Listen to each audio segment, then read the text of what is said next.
Hey, salut à tous! Bienvenue en Polynésie française, à 16 000 km de la métropole. C'est parti pour un voyage de folie. Un avion, 24 heures de vol, une escale aux États-Unis. Enfin, on est à Tahiti, à Papeete, la capitale. On a découvert son marché, ça sent hyper bon, c'est super beau, il y a de l'artisanat, des fruits et des légumes, les gens sont souriants. On en a profité pour goûter les spécialités locales, le poisson cru coco à la tahitienne. Et ensuite, on s'est baladé dans les rues de Papeete, on a pu voir les temples protestants, la mairie, la cathédrale. On a rencontré déjà les Tahitiens qui sont très chaleureux. Le deuxième jour, nous sommes partis en escale à Raiatea pour partir en croisière. Nous avons embarqué sur un kata avec 11 autres personnes que nous ne connaissions pas à la découverte de l'archipel des îles sous le vent pendant 7 jours.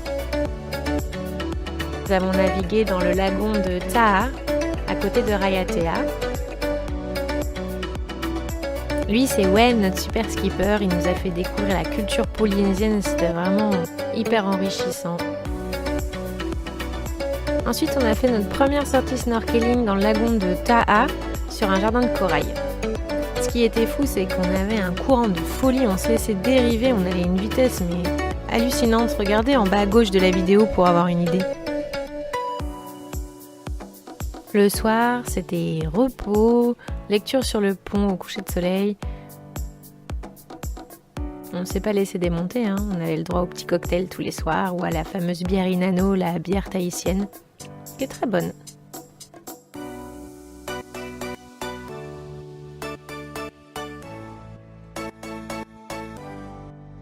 Voici la vie de notre cabine.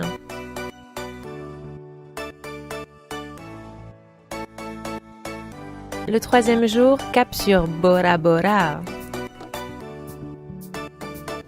La première traversée nous a paru houleuse, mais en fait ce n'était vraiment rien par rapport à la deuxième où on l'a réalisée en pleine tempête.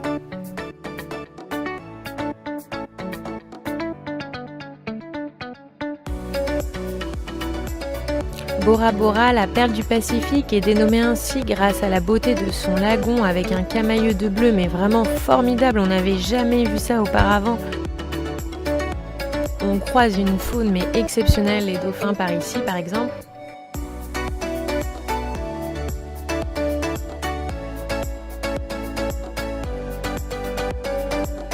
Wen nous a appris les rudiments de la pêche polynésienne. On pouvait manger du poisson frais, c'était un régal.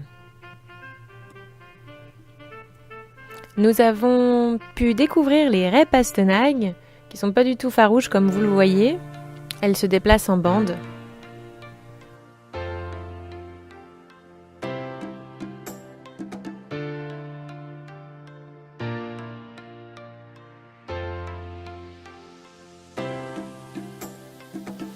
Ensuite, nous avons découvert les requins pointe noire, qui sont des requins parfaitement inoffensifs.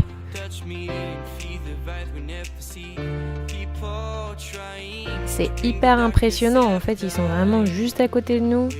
Ils sont en bande aussi.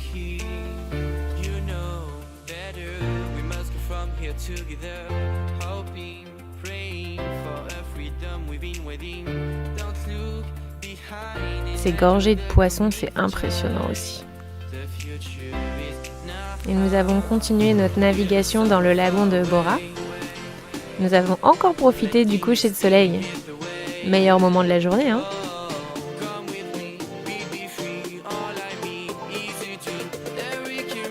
Le lendemain, on a essayé de rechercher les raies manta, mais malheureusement, on ne les a pas croisées. Vaya et Tatiana, nos deux hôtesses, nous préparaient des brunchs de folie. Et nous avons découvert l'eau la plus pure qu'on puisse voir. Impressionnant, cette étendue de bleu, c'était waouh. On a découvert les raies léopards, qui sont différentes des raies pastenagues. Elles ont une sorte de bec. Elles sont beaucoup plus farouches que les raies pastenagues. On peut les approcher difficilement. Mais on était seuls avec elle, c'était impressionnant. Regardez, on dirait qu'elle vole.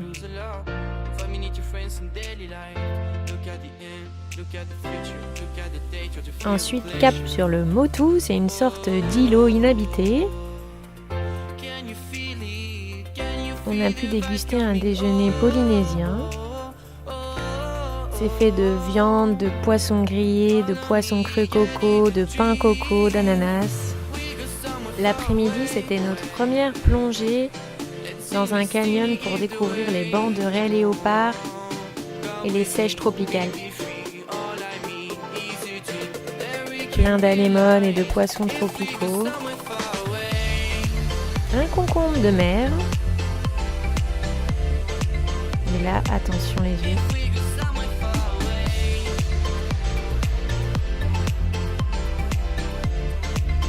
Un bébé requin.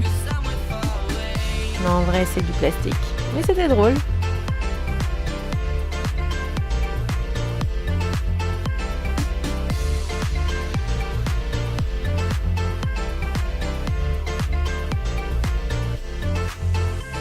Il y a énormément de poissons et là, c'est une énorme murène qui était juste en dessous de notre bateau.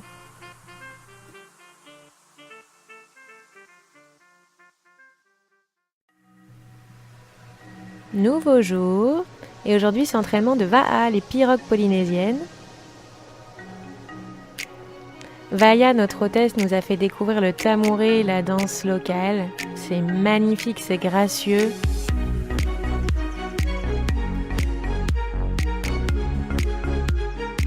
J'ai même essayé. Ensuite, nous avons fait du jet ski dans le lagon à toute vitesse.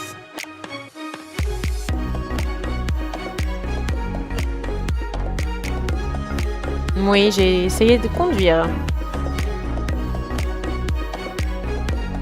On a découvert comment casser une coco sur la plage. Maintenant, on vous emmène à la découverte de Bora Bora sur l'île. L'aéroport est sur un Motu, il faut donc prendre une navette pour aller sur l'île de Bora Bora. Nous arrivons dans notre hôtel sur la plage Matira, la seule plage naturelle de l'île qui est vraiment somptueuse. Le lendemain, j'ai réussi à motiver Fred à faire le tour de l'île à vélo. Oui, vous avez bien entendu. En fait, ça va parce que c'est quand même assez plat, ça fait 30 km de circonférence, mais surtout ça permet de rencontrer des locaux en dehors des circuits touristiques et des grands hôtels. On s'est arrêté sur le site des canons américains car Bora a été une base militaire pendant la Seconde Guerre mondiale. Regardez-moi cette vue sur le mont Otemanu, toujours avec un petit nuage, la tête dans les nuages. Et toujours le lagon. Par hasard, on est tombé sur ces super balançoires, alors ok, c'est hyper instagrammable et au-delà de ça, c'était hyper drôle. On a dégusté des fish burgers avec des cocktails délicieux sur le Matira Beach.